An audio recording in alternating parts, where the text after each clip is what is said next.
Good afternoon, ladies and gentlemen. Big Mike back at you once again. And today I am giving my results / the recap this past Sunday's Money in the Bank pay-per-view. Now, there is one match I did miss. It is on the pre-show, the only pre-show match. It's the Usos versus Daniel Bryan and Eric Rowan, the current SmackDown Tag Team champions. Titles were not on the line, and the Usos won because wild card. I don't know. Don't know, didn't watch, can't give a rating. Sorry, fellas. First match on the main card, the women's Money in the Bank ladder match, and to quote Bray Wyatt here, wowie zowie. This was a crazy match for the ladies. Had plenty of big spots, including Carmella feigning an injury and then coming back with her knee taped up to take out Mandy Rose. A beautiful eclipse from a ladder outside to, I believe it might have been Mandy Rose or Naomi, inside the ring, which was crazy. Naomi dodging ladders like she was the Matrix. That was pretty damn cool. Nikki Cross's craziness just added to it. The finish came when we had Sonya Deville literally picking up Mandy Rose to the top of the ladder. Mandy's reaching for it. She's about to get the contract. But in comes Bayley, gets right up in her face, and she pretty much Mufasa'd Mandy Rose and Sonya Deville. If you don't get that reference, she pretty much threw them down. Long live the king. Or in this case, Queen. Bayley, your new women's Money in the Bank briefcase holder. I was going to say champion, but that's not really a championship. Anyway. First championship match of the evening. The ladder match, give it a big old thumbs up. It was great. First title match on the card is for the United States Championship as Samoa Joe is defending against Rey Mysterio. I was hopeful this match was going to go a little longer than the WrestleMania match. It did, but only for like another minute or so. Rey Mysterio wins via roll-up, and no interference from his son Dominic, which was surprising. After the match, Samoa Joe did beat down both Rey and Dominic post-match, so that was interesting at least. This feud is probably going to continue, although I have heard Rey is dealing with an injury, so that's not so good. Get better soon, Rey. Don't give it a thumbs in the middle. It wasn't a bad match, but it was way too quick.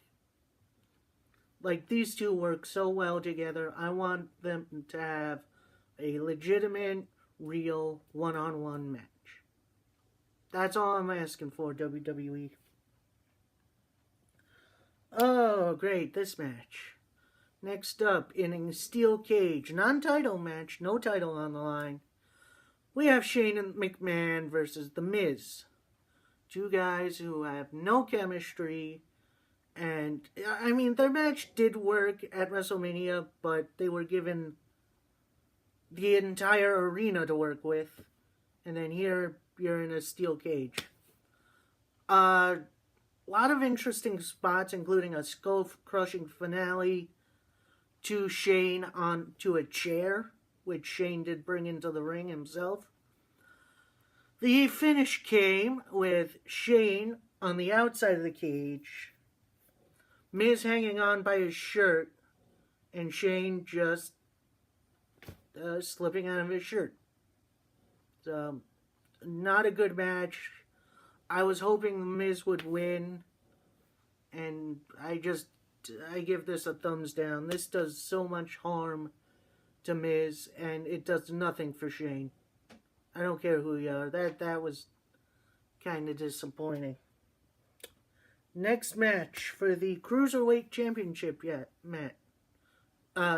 championship. Yes, the Cruiserweights finally made it onto a main show. And I gotta tell you, it wasn't as good as I think they could have put on, but considering the contestants, although I don't have beef with either of them, both can go really well. It's champion Tony Nese taking on Arya Davari. I feel like Arya Davari was a filler for someone else. Like, someone different has to be coming. I don't know who. Maybe they'll give Oney Lorcan a shot. I don't know. We'll see. Give it a thumbs in the middle. Next match is the first of 2 championship defenses as Becky Lynch defends her Raw Women's Championship against Lacey Evans. Now, Lacey did look good here. I'll give you that. This has been her best match so far on the main roster. It did end a little suddenly after what seemed like a Lacey Evans roll-up into a disarmer. Lacey taps out. But before Becky Lynch could go to the back, out comes Charlotte Flair. And their match starts for the SmackDown Women's Championship. And for whatever reason, Lacey Evans stayed ringside. I believe Becky Lynch was face first in the ropes, and Lacey hit the women's right, and Becky got up from that, and Charlotte hit the biggest thunder kick I could ever see. If you don't know what a thunder kick is, it's pretty much where you go for a kick, but instead of hitting your target, you just hit air, and the force of that kick downs the opponent. 1, 2, 3, Charlotte Flair, new women's champion. However, that doesn't end here, because post-match, both Lacey Evans and Charlotte start beating down Becky.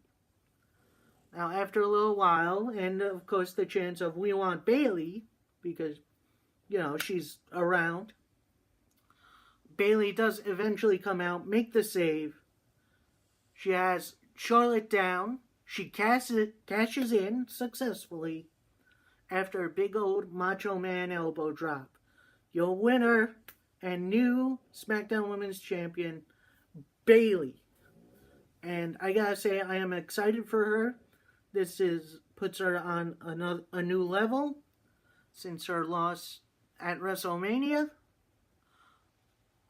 This is fantastic. I love that they built her up again. Would I like to see more time taken to build her up? Yes. But I feel like this puts her in a good place. And I give this whole segment thumbs up. Good job, WWE.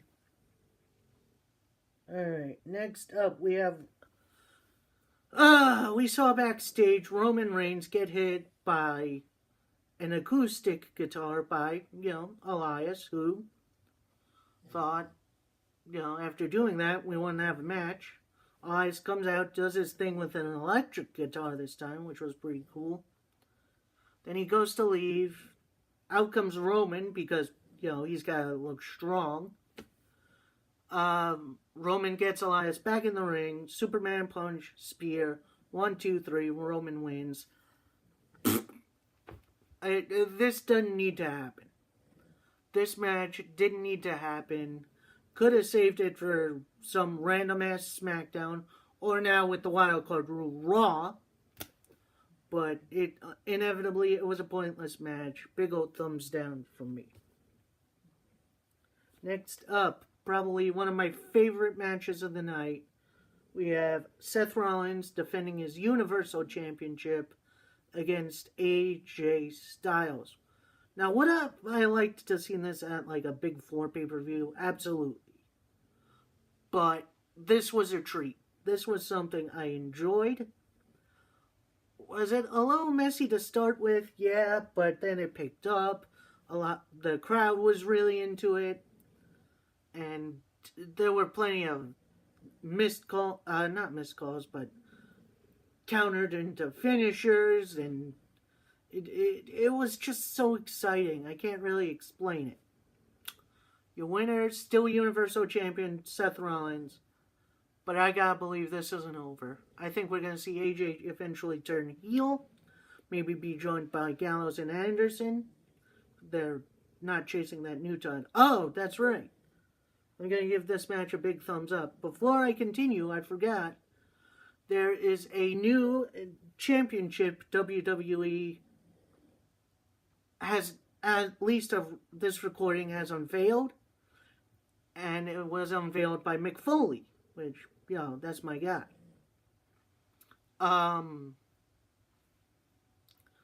Maybe I'll explain what it is in a future video, but for right now, it's interesting to say the least.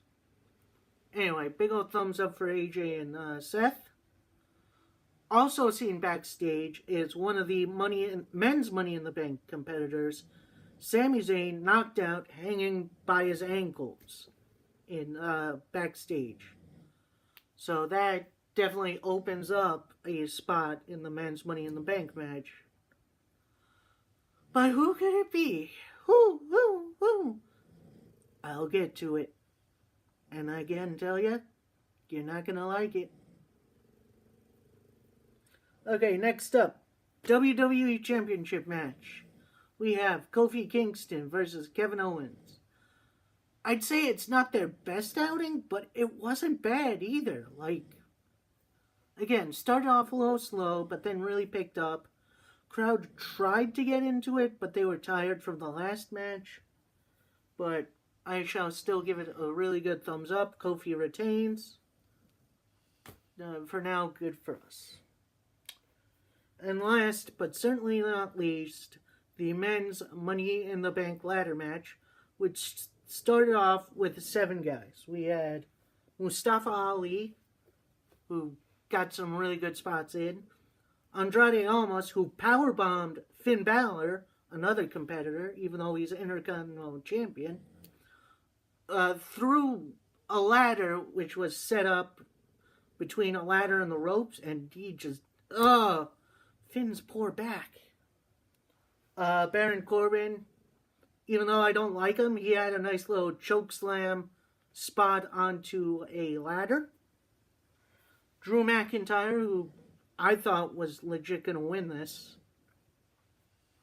Ricochet, who is a nice up-and-comer, should be built into a champion someday. And Randy Orton, which, he's an alright champion. By the end, I don't think he took many bumps, though. That's weird. Anyway, none of those men win because the 8th spot, as Mustafa Ali was on the ladder, he had it. Out comes Brock Lesnar. Oh, I thought we were done with this guy. Enough is enough. Jesus. Enough with Brock. I'm sick of Brock. He eventually does win. He's Mr. Beast in the Bank, or whatever the frick they're calling him. Match itself, thumbs up. I'll give it a thumbs up. Finish, thumbs down. Instead of making a new star, or rebuilding a star, you go to the default WWE. You go to Brock Lesnar. And he looked very uncomfortable on top of that ladder. And for sure, he's never been on a ladder. This frustrates me so much. I could go on a rant, but I really don't want to. I want to look on the positive side. Maybe they'll do something interesting with them. Or maybe they'll have him cash in on Kofi, which... please no. WWE, please don't do that. I like Kofi as champion. Anyway, that was Money in the Bank. It wasn't bad, but it wasn't great. There were some great moments. There were some great matches. There were some okay matches. Ultimately, overall, thumbs in the middle. Mostly for 3 things. Well, 2 things, really. The Elias Roman Reigns non-match, and Brock Lesnar winning the Money in the Bank. And yeah, that'll do it for me, guys. you guys take it easy. Tomorrow, I'm going to be doing my next predictions video, which is for AEW's Double or Nothing show, which takes place this coming Saturday from Las Vegas, Nevada. So, hope to see you guys there. Hope you guys have a good day. Keep it tight. Peace.